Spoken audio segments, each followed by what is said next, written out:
Just weeks ago, fertilizer prices were under pressure as buyers stayed on the sidelines. But the market has turned sharply higher, driven by a combination of fresh demand and renewed geopolitical tensions. I'm Johanna Botta, and joining us now to break it all down is Josh Linville, Vice President of Fertilizer at StoneX. Josh, great to have you on as always. I want to start with demand because France has surprised the market by offering farmers financial incentives to buy nitrogen fertilizer. How significant has that been, and has it changed the outlook for global demand? So it never ceases to amaze us what kicks things off. Like you'd said, things had gotten quiet in the Middle East. It looked like peace was on its way. Urea values were starting to tumble as inventory started to build up. Sellers were struggling to find buyers. Buyers had gone just everywhere, just anywhere but buying. But then suddenly we started to see some North African sales be made, Egypt, Algeria. And suddenly we started to find out the French government had stepped in and in a way of trying to help out its farmers say, we are going to provide you with a €50 per ton assistance if you buy your nitrogen fertilizers now through the end of September. Now, let's face it, the French farmers' fertilizer demand is not always exactly seen as trend setting. It's not so massive that it sets the world. But it was just enough that all of a sudden the world started to take notice. And the wheels of the machine that had been completely stopped started to turn just a little bit. So that kind of got things going. It wasn't massive. It was just enough to get the market talking. It was just enough to get this thing moving a little bit, which brought us into where we are today. So last time we spoke, the Strait of Hormuz was open. Prices were starting to tumble. We were talking about this. Now it's not so much that it's been closed, but actually we're unsure what's happening. I think that's the best way to put it. How is the renewed tension affecting the urea market, and what should we be watching? That has been a major bullish point. You know, we're right back to where we started from again. And now with this fighting, if it's going to be longer term, this is the type of deal where all of a sudden I'm starting to get a little bit more worried about that 2027 cycle. I'm not going to go out there and start screaming, food crisis and things like that, but it's something where it does start to affect the S&D of the next spring cycle. So as we're looking at this, and for all the strikes and for all the negotiations, all the peace talks, I don't care about that. I do. Don't get me wrong. I absolutely do. Of course. But what we truly worry about is what is the mindset of the vessel owner and the vessel captains. Now, we've seen a lot of vessels depart the Strait of Hormuz, depart the Persian Gulf. And that's been great. It's got a lot of urea that's been sitting there for a while out of that place.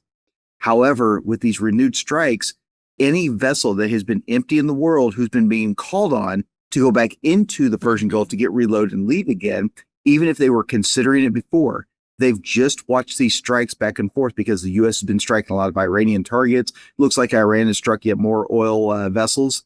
Any vessel who is sitting there looking at that saying, absolutely not.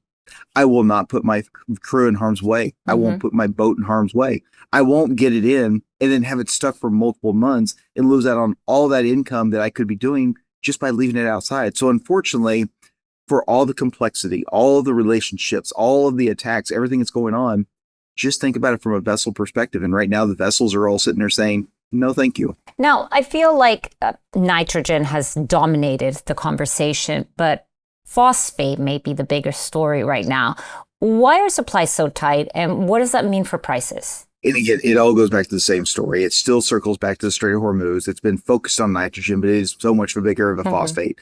Yes, China, the world's largest exporter, is still not exporting. But part of that's tied back to the Strait. So you got to remember, world of phosphate, 5 countries control 85-90% of that marketplace. And one of those countries, Saudi Arabia, has been blocked. Their finished phosphate goods, with the exception of the trickle of flow that's been going to their West Coast ports for export there, are largely blocked. But the other problem is 3 of the world's biggest anhydrous exporters are blocked behind there. Half of the world's tradable sulfur supply is blocked behind there. On top of Russia also not exporting their sulfur. A friend of ours at ICS that we met here at the Southwest Fertilizer Conference yesterday, Manusha, she had mentioned that Russia accounts for about 17%, while the Middle East accounts for about half of it. So we're talking nearly 2/3 of the world's tradable sulfur supply doesn't exist right now. That's your other big phosphate input cost. So as you look around the world, it's becoming less of a production cost issue. Right. It's becoming more of a production issue. As that sulfur gets tighter and tighter around the world, people are having to scale back and say, I cannot produce like I normally would just because I don't have the inputs for it. So that's the big worry that we have. Now, fortunately, global farmers are sitting there saying, I don't want this. I don't need this at these kinds of prices. The Indian monsoon so far has been very poor. That's starting to lower some of the demand expectation there. But the Middle East, the Strait of Hormuz situation on phosphate is affecting every manufacturer around the world right now. Do you think it feels a little less scary now that we've been through it already? Taking a step back with government support boosting demand and supply risks continuing to build, where do you see fertilizer prices heading over the next few months? Unfortunately, it's going to continue to be tied to this. And right now, we're getting towards the latter part of this demand dead period, demand void period, whatever you want to call this. So when we start to get out, even if things start to normalize, as we come out of it, demand is going to start being more present. Demand is going to be starting to be more engaged. So unfortunately, as we go forward, if we can get a resolution in the next, say, month or two, we've got a chance that prices could fall back. If we go much further than that and things still are not normalized, unfortunately, now we're doing even more lasting damage to that spring 27 cycle. And as far as these whole issues, we're normalizing them. That's the human condition is we take these things when we first see them. It's scary. It's frightening. We don't know what to think.